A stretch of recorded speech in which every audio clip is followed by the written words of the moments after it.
What's going on, everybody? Hope you're having a very blessed day today. So I just want to come on here, and it's been a few months now since the assassination of Charlie Kirk, and there are some things that I was just trying to touch on that I guess has been just on my mind and thinking about. So there's a lot of conspiracy theories going out there and things going on, and I'm kind of on the fence about a lot of things. If anybody who knows me knows I really don't think that this Tyler kid is the one who pulled the trigger. But again, I don't know. Everything's allegedly, and I really won't base any of my conclusions until the trial comes out and we know what the FBI and all that has that they haven't shared with us. Now, I'm not a big defender of the FBI or the CIA or any of those kinds of organizations. I think they do a lot of shady stuff anyways, but again, I'm not going to jump on bandwagons or make any assessments until the trial does come out. With that being said, I do think there are some things out there that are controversial. The one big thing being the Egyptian planes that have and this is factual from the database of the flight logs of Egyptian planes seeming to be Egyptian military planes seem to be everywhere that Erica Kirk was for a lot of her stops in America and overseas, and it coincides with, I think, 20 some places of where Charlie was as well. There was two Egyptian military planes that were in UVU airport whenever the day that Charlie got shot on September 10th. So there's some really weird things going on with the Egyptian planes. There's these stops in Wilmington, Delaware that don't make a lot of sense. And, I've done minimal research on it. And, I do get some of my stuff from people's podcasts. So I'm not trying to act like I know everything or that there's, the conspiracies are true, because I'm not trying to push that at all. I'm just basically stating what I kind of have noticed and seen and what's going on. And, there are definitely things that aren't adding up. The whole Calvary Church thing is weird with all that going on. There's a lot of Calvary churches that have there's been pedophiles that have been arrested and different things like that, and a lot of ex-military or pastors at these Calvary churches. What I'm not saying is a bad thing or a good thing. Like, nothing. I love the military. I back our military 100%. It's just, it's I guess there's some oddities there, but I haven't dug too deep in that. But there are some oddities there. There's some people out saying that, Charlie was starting to go against Israel. I don't know if that's true or not. I know he had some questions and doubts about, what he was doing and what the government was doing and how they were ethnically cleansing Gaza and the West Bank. Again, this is all hypothetical, or just there's no facts basing it. It's basically just what he has said in some of his podcasts before he passed away. So there are those conspiracies out there where Israel was involved in his murder and all, and I don't really know if that's true or not. It could be, it could not be. I don't know. Like I said, with wait till all the facts come out. But there's just some really weird things going on.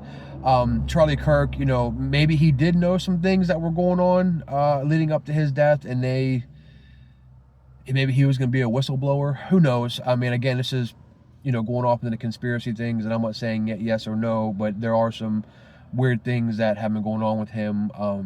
With TPUSA's financial things, there are some weird things that have been brought to attention. Again, I don't know. This is all allegedly. There's obviously millions of dollars that have been missing. I guess from there's I can't remember the guy's name. He did a whole podcast episode about how, they failed to show certain pages of a document or whatever. But I'm not no tax expert, so I don't know nothing about that. But with all that being set aside, the main reason that I think, I wanted to touch base on this was the tragedy of Charlie Kirk was just horrible. Like the public assassination, the people who, like me, who have actually seen it, I've actually watched it a couple different times from a couple different angles. It's horrible to watch. And I don't recommend, if you're don't want to see it, I don't recommend seeing it, because it can be a little gruesome. But it disturbs me still how many people are still celebrating this. Like, it's a man lost his life, a father died, a husband died, and for some of these left wings, and I'm sure there's some far right Republicans too that maybe didn't agree with him, that are going around celebrating and saying, oh yeah, Trump needs to be next, or Tucker Carlson, or Candace Owens, or Ben Shapiro, whoever, like, fill in the blank. Violence and murder is just not the answer. It's just not, and we have to get away from that. And the one takeaway that I am really happy about with that happened after aftermath of the assassination was, Charlie was bringing a lot of young men, especially young men, back to the church, back to Christ, and that's what we have to focus on. We can't bring Charlie back. We have to live on, through his legacy, and we have to keep this godly movement going. We need to keep moving the Holy Spirit through the world, especially through America. We need to get more people in church. We need to get more people reading their Bible. You need to have your prayer, have your personal time with the Lord. And I think that's the one positive we can take away from this, is that God is moving through us and through the world, and people like me who have come back to Christ and are now trying to live their lives as full of Him as possible. I feel like he, like I said in previous videos, he's definitely working through me. I feel like he has some things in store for me, and wherever he leads me, I'm going to go. I'm leaving in his hands. I'm leaving all my problems and all my worries and everything at his feet, because he sent his son to die on the cross for my salvation. His blood washed my sins away, and nobody can ever take that away from me. So no matter what goes on earth, I know I have a seat in heaven, and that's the most important thing to me, is that I have a seat with him up in heaven, and no one on earth is going to take that away from me.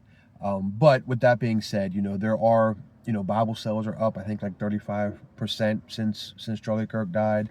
Again, more younger people are coming to Christ, and we have to look at those positives. We have to be able to acknowledge that the Lord is working, and he's here, and the presence is getting fuller. I can see it. I can see it in different people, that people like me who are being a little more outspoken about their faith and following Christ. And we need to do more of that. We need to bring more disciples in and get them to come back to the Lord. And we need to have this grand movement. And I think it's going to be good. We'll see what happens in the long run, but I think we got to take away and look at the positives, especially people like us who felt connected to Charlie. I've never in my life cried for a man that I never met, and I cried when Charlie Kirk passed, when he got shot, because it was, I've been watching him for years, and I felt connected to him. The way he could speak, the way he could talk to people, the way he portrayed his faith, you could just see it radiated off him. And that's what I want to do. I want to radiate my faith. When I want people to know how God has changed my life, how happy he's made me, the joy he's brought me, because happiness and joy are two different things. Happiness is temporary. His joy is everlasting. So once he gets that joy in your heart, it just fills you up, and it's just his grace and his mercy is everlasting, and he'll never turn away from us. We only turn away from him. So like I said, I just pray that people are going to keep coming to Christ, and that we're gonna bring him back full strong. We got to get rid of this woke ideology. We got to get rid of these people who just want to destroy us. And I've touched on this before, and I'm not going to get really too far into it, but the transgender movement, and the saying it's okay if you're a male and you want to be a female, or you're a female and you want to be a male. Like, that's, God made you the way he made you, because he thinks you're beautiful. And if you're a female and or a male, and you're going through this, like, non-binary, which you're either male or female. I don't believe in this non-binary. It's a made-up thing. It's pretend, and it's an ideology that a lot of our public schools are pushing now, and we have to be careful what our kids are listening to, what they're bringing home, and we have to just really monitor what's being said to them.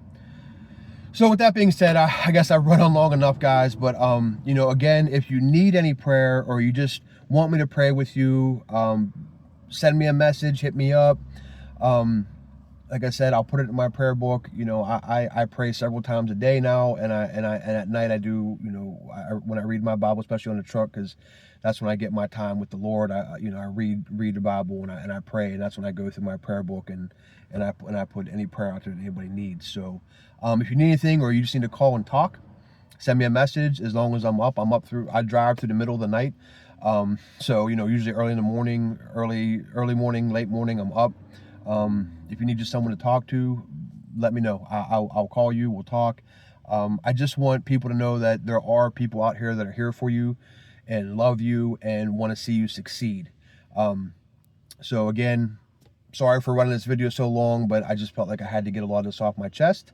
I hope you guys have a wonderful weekend. It's a beautiful Saturday here in North Carolina. It's like 70 degrees at the end of November, which is awesome because I still get to drive my Camaro when it's nice like this. So because I don't take it out in the snow or when it's really cold. So it's a blessing that I'm still getting these great sunny days. So I love you guys. Have a blessed day, and we'll see you in the next go around, guys.